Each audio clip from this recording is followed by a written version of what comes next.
नमस्कार साथियों, स्वागत है आप सभी का आज के एक और नए वीडियो में। आज की इस वीडियो में हम बात करने वाले हैं कि अगर आप भी गवर्नमेंट सब्सिडी वाला लोन लेकर के अपना बिजनेस शुरू करना चाहते हैं तो आज की इस वीडियो में हम आपको बताएंगे कि prime minister employment generation program यानी कि पीएमईजीपी लोन, प्रधानमंत्री रोजगार सृजन कार्यक्रम के तहत आपको किस किस काम के लिए लोन दिया जाता है, कैसे दिया जाता है, आवेदन प्रक्रिया क्या है, A to Z जानकारी आज की इस वीडियो में हम आपके लिए बताएंगे।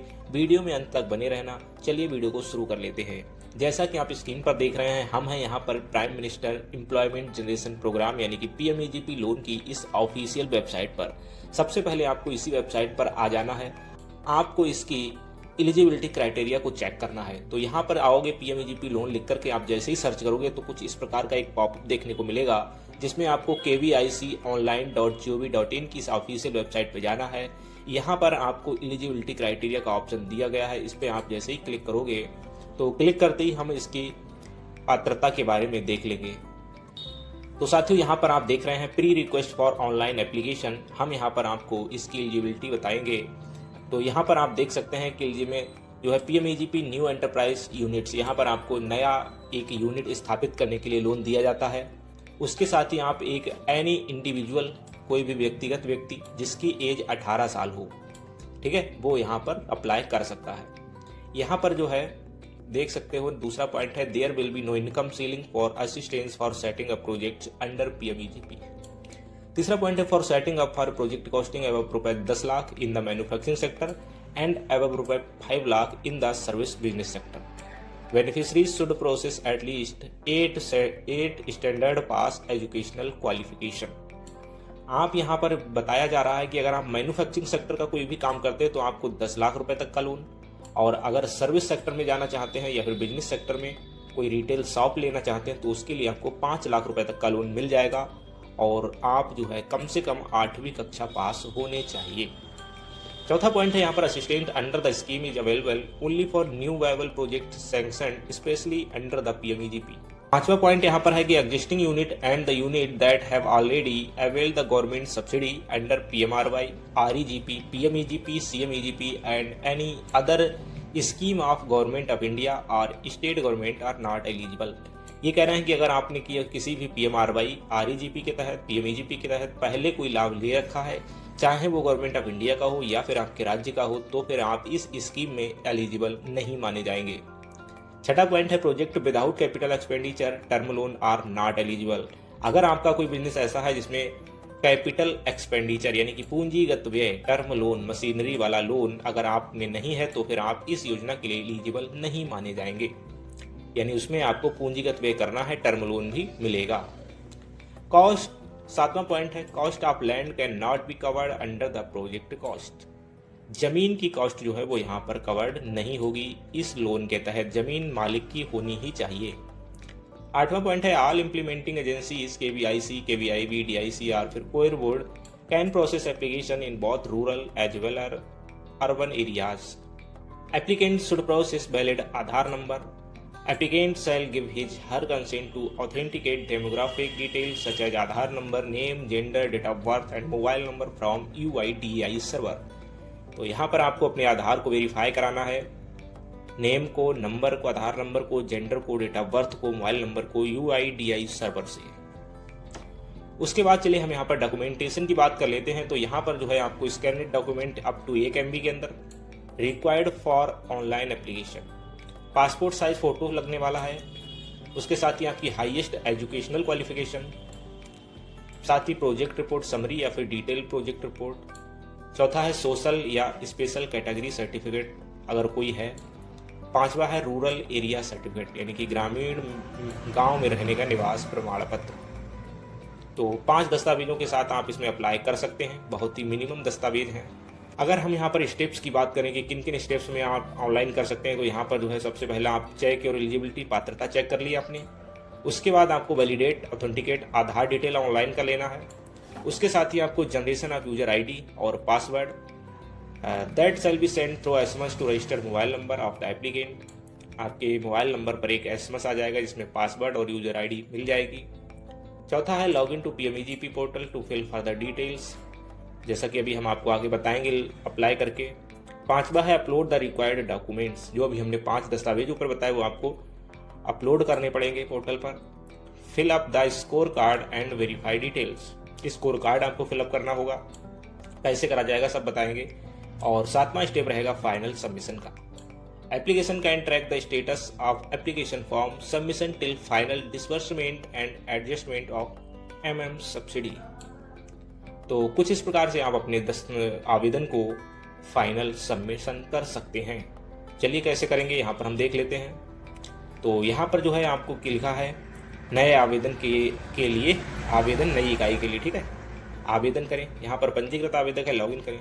तो अगर आवेदन आपको करना है तो सबसे पहले आपको यहाँ आवेदन करने पे क्लिक करना है और क्लिक करते ही आपके सामने एक छोटा सा फॉर्म ओपन होगा।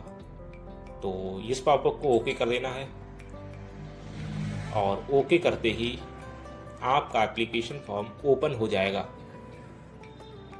तो कुछ इस प्रकार से आपके सामने ये फॉर्म ओपन होगा, ठीक है। तो मैं तो इसको फिलअप कर चुका हूँ, तो मैं आपको जो है फिलअप वाला ही दिखा देता हूँ, ठीक है। तो हम चलते हैं अपने लॉगिन वाले एरिया में, बैक कर लेंगे थोड़ा यहाँ से। रजिस्टर्ड एप्लीकेंट लॉगिन, तो हम यहाँ पे लॉगिन कर लेते हैं। लॉगिन करने के लिए जैसा कि अभी हमने आपको बताया कि यूजर आईडी और पासवर्ड लगने वाला है, जो मेरे रजिस्टर्ड मोबाइल नंबर पे आया था, तो वो मैं इसको डाल के लॉगिन कर रहा हूँ। लॉगिन करते ही आपके सामने कुछ इस प्रकार का इंटरफेस आएगा। यहाँ बोल रहा है please verify Aadhaar number, name, date of birth, gender, mobile number details as per your Aadhaar card, ठीक है। तो कुछ इस प्रकार से आपको यहाँ पर ये पोर्टल मिल जाता है। तो हम चलते हैं एप्लीकेंट डेटा पर, जहाँ पर हमने अपने फॉर्म को फिलअप किया था। फॉर्म फिलअप करने के लिए आपको कुछ इस प्रकार से देखना है। सबसे पहले आपका आधार कार्ड नंबर डालना है। यहाँ पर आपको अपना नेम डालना है, श्री, श्रीमती, कुमारी, मिसेज, जो भी लगाना चाहें उसके सामने ये लगा के। उसके साथ ही आपको अपनी एजेंसी सेलेक्ट करनी है, KVIC है, KVIV है, DIC है या फिर कोयर बोर्ड की है। तो मेरी DIC है, यानी कि डिस्ट्रिक्ट इंडस्ट्रीज सेंटर, जिला उद्योग केंद्र। स्टेट उत्तर प्रदेश, डिस्ट्रिक्ट का सिलेक्शन करना है। उसके साथ ही आपको स्पॉन्सरिंग ऑफिस, यानी जो भी आपका DIC जिला उद्योग केंद्र है उसका सिलेक्शन यहाँ से कर लेना है। उसके साथ ही आपको लीगल टाइप में इंडिविजुअल रखना है। 8 नंबर पे आपको अपना जेंडर सेलेक्ट करना है। 9 नंबर पे आपको अपनी DOB सेलेक्ट करनी है, DOB एंटर करनी है।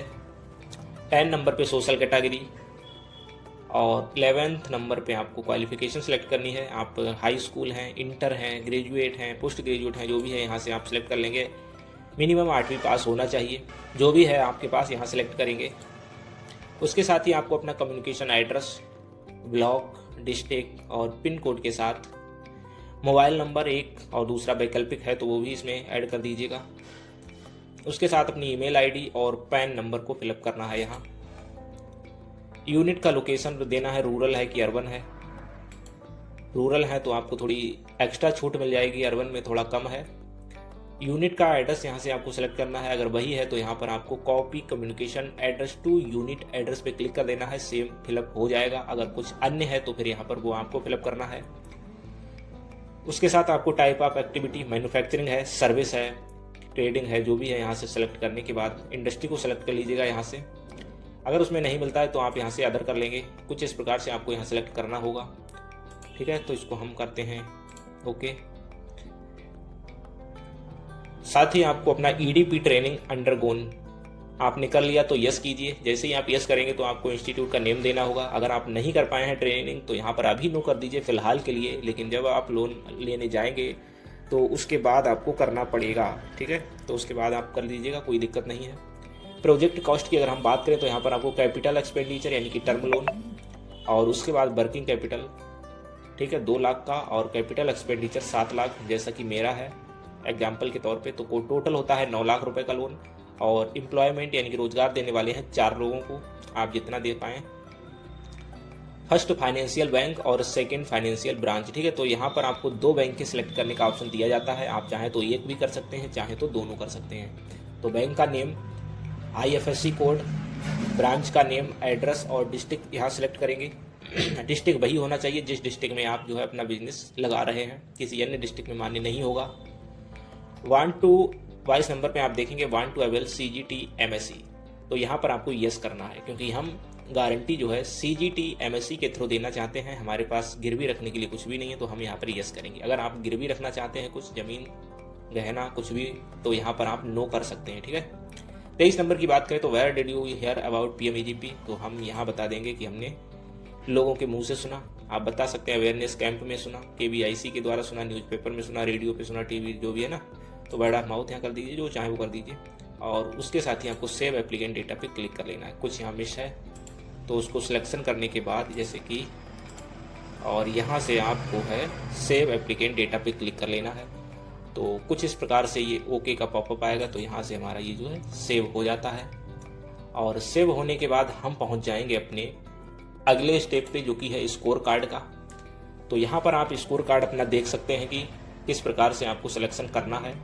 स्कोर कार्ड मैं ऑलरेडी एक पिछले वीडियो में बता चुका हूँ, जिसका लिंक इस वीडियो के डिस्क्रिप्शन में मिल जाएगा। तो इसको हम ज़्यादा डिटेल में ना बताते हुए, क्योंकि वीडियो काफ़ी लंबा हो जाएगा, इसलिए आगे बढ़ जाते हैं। स्कोर कार्ड हमने एक अलग ही बनाया हुआ है, उसको देख लीजिएगा।